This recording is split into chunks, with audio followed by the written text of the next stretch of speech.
ओम शांति। जब हम ब्रह्मा कुमारी ईश्वरीय विश्वविद्यालय में ओम शांति कहते हैं तो लोगों को कुछ विचित्र सा भासता है, परंतु यह एक पुरातन शब्द है। चाहे वो पौराणिक साहित्य में लीजिए या वैदिक साहित्य में, परंतु ओम शब्द का उच्चार है। जहाँ कहीं भी मंत्र देखते हैं तो हम बचपन में हमारे गुरुजी कहते थे ओम शांति शांति शांति। अब ये 3 बार बोलते हैं। इसका अर्थ तो हम नहीं समझते थे पर बोल लेते थे। तो ओम इसका अर्थ भी बहुत लंबा चौड़ा लगाते हैं लगाने वाले, परंतु यहाँ इस ईश्वरीय विश्वविद्यालय में ओम का अर्थ है मैं आत्मा हूँ, और मैं आत्मा शांत स्वरूप, आत्मा का निज स्वरूप शांत है। और जो परमात्मा है, परम आत्मा, वह शांति का सागर है। और जो हमारा घर है वह है शांति का धाम। इसको गीता में तद्धामम परमम मम कहा गया। तो वो परम धाम है जहाँ शांति ही शांति है। लोग आज जो सारा जीवन में पुरुषार्थ करते हैं वो सिर्फ शांति के लिए करते हैं। शांति चाहिए, मन की शांति, तन की शांति, आत्मा को शांति और देश में शांति। तो अभी हम जो शांति कह रहे हैं, कई बार मेरे को ऐसे लगता है कि उसका अर्थ ही हम नहीं जानते, ये शांति क्या चीज़ है।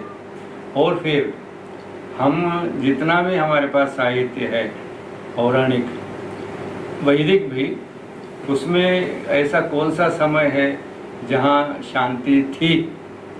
यह भारत देश, भारतवर्ष करीब 5000 वर्ष का अपना इतिहास रखता है, सबसे पुरातन देश है। तो हमारे पास जो अवेलेबल साहित्य है, प्राप्त साहित्य है, उसके अनुसार हमारे देश में, समाज में, मानव जीवन में कहीं शांति थी ऐसा दिखाई नहीं दिया। और जो युद्ध हुए हैं वो भी कहे जाते हैं कि शांति के लिए युद्ध हुए, पीस फॉर वार, नहीं वार फॉर पीस।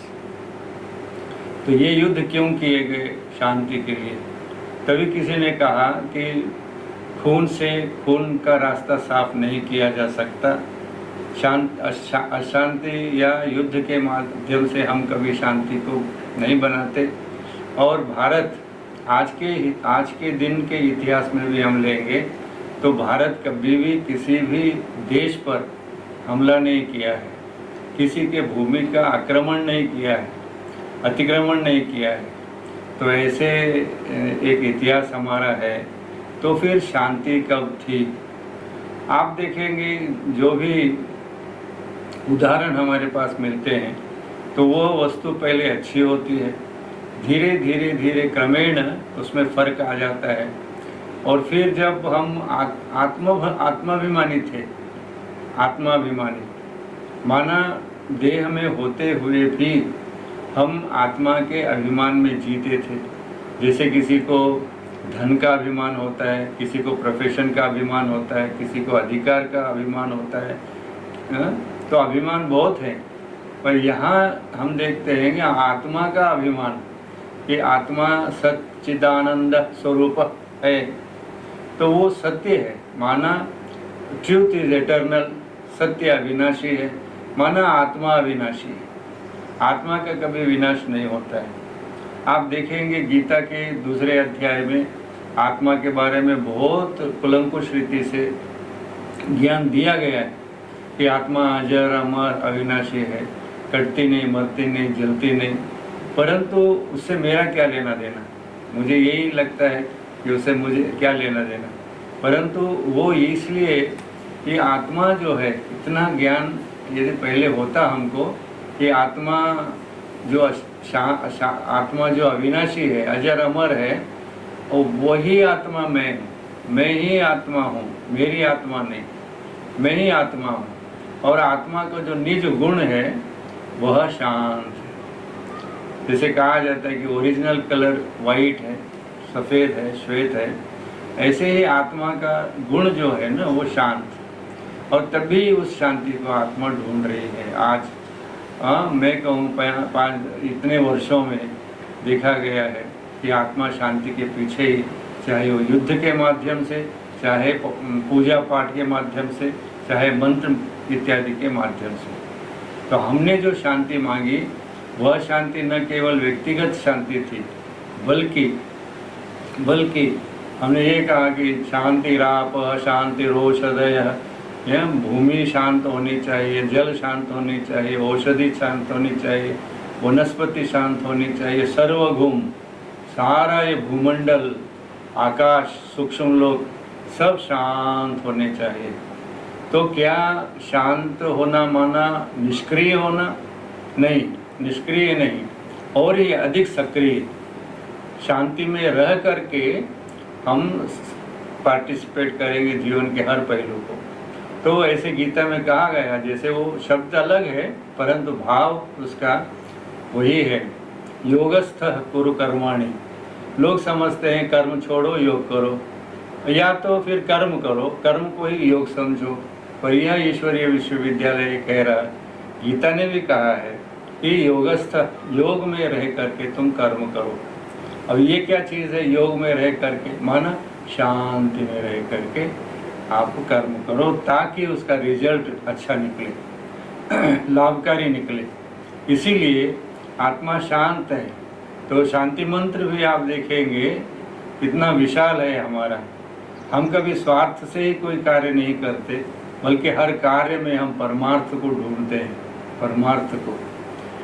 हालांकि उसमें स्वार्थ होता ही है, और उसमें भी अभी हम आध्यात्मिक अर्थ निकालते हैं कि जो हम करते हैं वह स्वार्थ है, माना स्व अर्थ, माना आत्मा के लिए किया जा रहा है। क्योंकि कल तक जो हमने कर्म किया वह शरीर के लिए किया, इंद्रियों के लिए किया। अब उस शरीर से ही कर्म करते हम अशांत हुए।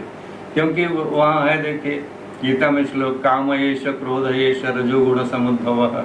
ये काम विकार, ये क्रोध विकार, ये सारे जो हैं ये रजोगुण के हैं। इसीलिए कहा गया त्रैगुण्य छोड़ करके तुम उससे आगे चले जाओ, त्रैगुण्यातीत होनो, माना रजो तमो प्रधान सत्व प्रधान से भी ऊपर हमारा जीवन होना चाहिए। इतनी शांति हमारे जीवन में आनी चाहिए, और वो तब आती है जबकि हम योगस्थ होते हैं, माना अखंड परमात्मा की स्मृति में होते हैं, क्योंकि वह शांति का सागर है। और जब मनुष्य सागर से कनेक्शन रखता है तो निश्चित ही उसके अंदर शांति भर जाती है, क्योंकि ओम पूर्णमिदः, ये वो पूर्ण है, उस पूर्ण से हम पूर्ण ही निकलते हैं। माना शांति, सुखी, आनंद, पवित्रता आदि जो भी गुण हैं वो हमारे अंदर ऑटोमेटिकली भरते जाते हैं। ऐसे ही जैसे समझिए कहा गया कि सारी नदियाँ समुद्र में अपने आप ही समाहित होती हैं, ऐसे ही जब हमारा कनेक्शन परमात्मा सागर से होता है तो ये शांति, सुख आदि गुण ऑटोमेटिकली समाहित आत्मा में होते हैं, और आत्मा शांति से भरपूर होती है। और वैसा एक युग भारत में था जिसको ही राम राज्य कहा जाता है, जहाँ ही कहा जाता है शेर बकरी एक ही स्थान पर पानी पीते थे। तो क्यों इसका उदाहरण दिया गया? क्योंकि वहाँ शांति थी।